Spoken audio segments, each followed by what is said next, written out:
Hello from Singapore. This is Galinda. Today is April the 24th.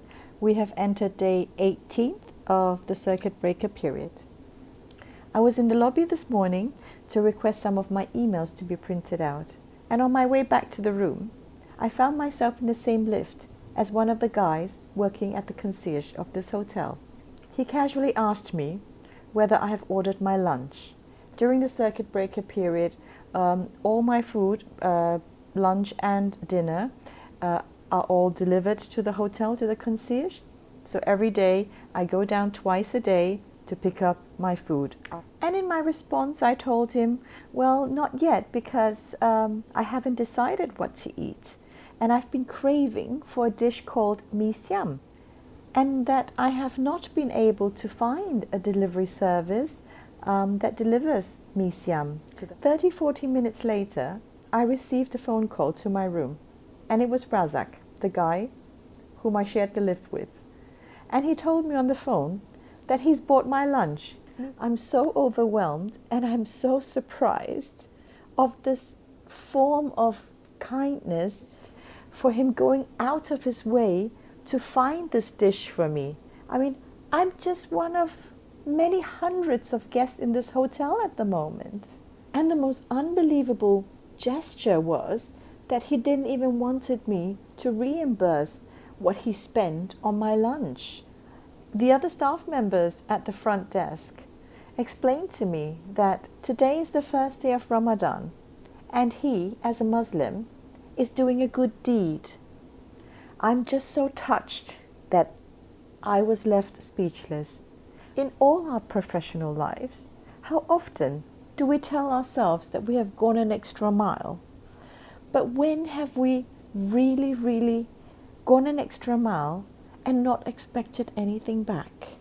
So Ramadan began last night on the 23rd of April, and it will end a month later on the 23rd of May. Razak, thank you very much for my lunch, and I will enjoy it wholeheartedly. Terima kasih. So Razak, you gave me the inspiration today to talk about mee siam. This is the dish. So let's talk about mee siam.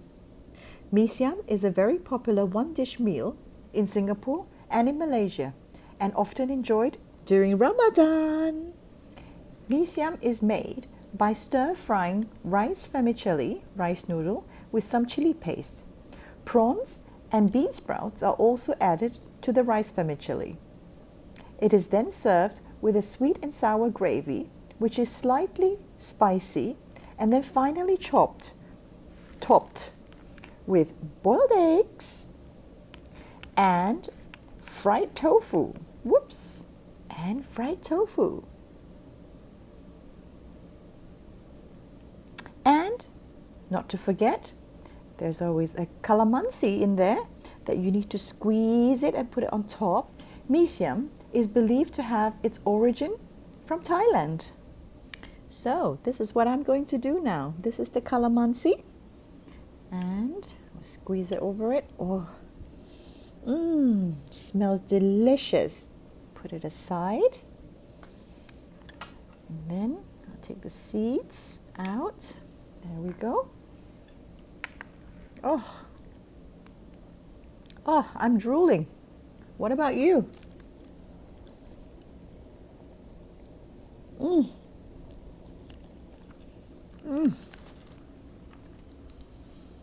you know that feeling when you crave for something?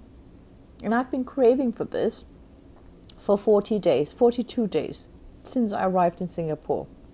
And this is better than anything in the whole wide world.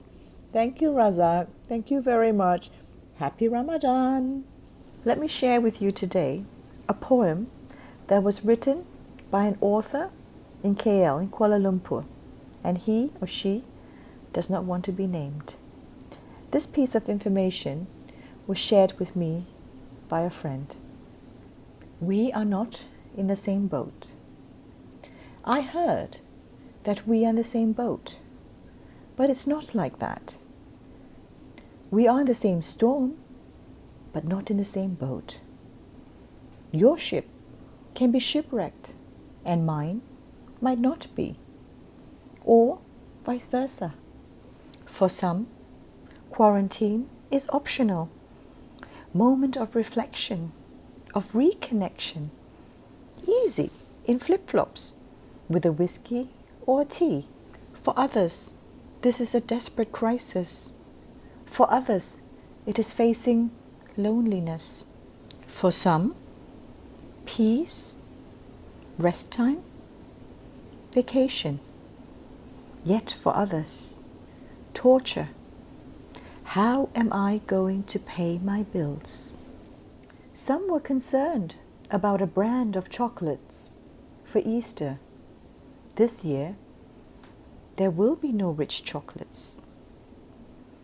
Others were concerned about bread for the weekend, or if the noodle would last for a few more days. Some were in their home office. Others are looking through trash to survive. Some want to go back to work because they are running out of money. Others want to kill those who break the quarantine. Some need to break the quarantine to stand in line at the banks. Others to escape. Others criticize the government for the lines. Some have experienced the near death of the virus. Some have already lost someone from it. Some are not sure their loved ones are going to make it. And some don't even believe this is a big deal. Some of us who are well now may end up experiencing it. And some believe they are infallible and may be blown away if or when this hits someone they know. Some have faith in God and expect miracles during this 2020. Others say the worst is yet to come. So, friends, we are not in the same boat. We are going through a time when our perceptions and needs are completely different, and each one will emerge in his own way from that storm. Some with a tan from their pool, others with scars on their soul. It is very important to see beyond what is seen at first glance. Not just looking, more than looking, seeing. See beyond the political party, beyond religion, beyond the nose on your face. Do not underestimate the pain of others if you do not feel it. Do not judge the good life of the other. Do not condemn the bad life of the other. Don't be a judge. Let us not judge the one who lacks as well as the one who exceeds him. We are on different ships looking to survive. Let everyone navigate their own route with respect, empathy, and responsibility. Thank you very much for whoever you are. Thank you for just putting these thoughts into words.